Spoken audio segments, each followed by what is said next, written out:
Subscribe Prudent social media channel and press bell icon for latest notifications. All the tall claims that the Prime Minister made in the response to the Rashtrapati's speech in Parliament the other day were also more of a political speech aimed at the 5 states going to polls. They were deprived of the numbers, there was no accountability, and whatever question Rahul Gandhi ji raised in the Parliament remained unanswered. You can do name calling, you can accuse people, you can distort history, you can do character assassination, but ultimately you are not able to deliver on the numbers and facts and figures that you were asked questions about. So this rhetoric and this slogans and speeches and media and posters and banners, etc., I think can't substitute for real governance. People of Goa want real government that delivers, that is not dependent on the big brother sitting in Delhi, which does not care about the Goans or its culture.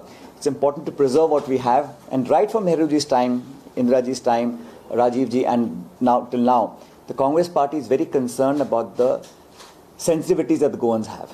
How we just not love and respect, but also care and do work for the Goans as to keep their identity, to keep Goa as a place that is that makes us proud.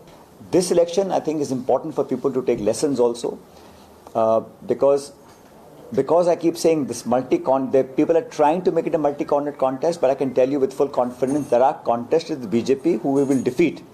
Other people are contesting, and it's a free country, they have the right to contest elections, but the results will bear the stamp that all these attempts to cut down votes of the Congress party will bear no fruit. I'm confident that people will see through all of this, and I think the Aam Aadmi Party or the TMC or some other political party that wants to try its luck in Goa, where they have almost zero, very little connection with the grassroots issues of Goa, I don't think we'll have any political dividend that they will get on 10th of March. He's doing, but I think the Congress party's initiative of for example, capping petrol and diesel at 80 rupees a litre, that's what we committed ourselves on doing when we formed the government here. We've got special issues of young people, students, college, university students, what we will do for them in terms of education, in terms of their future.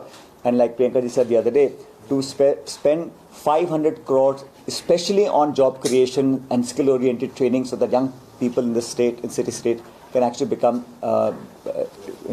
independently productive and sustain their households. Priyanka Gandhi ji was here a few days ago. I think Rahul Gandhi ji is visiting again Goa, most likely next couple of days.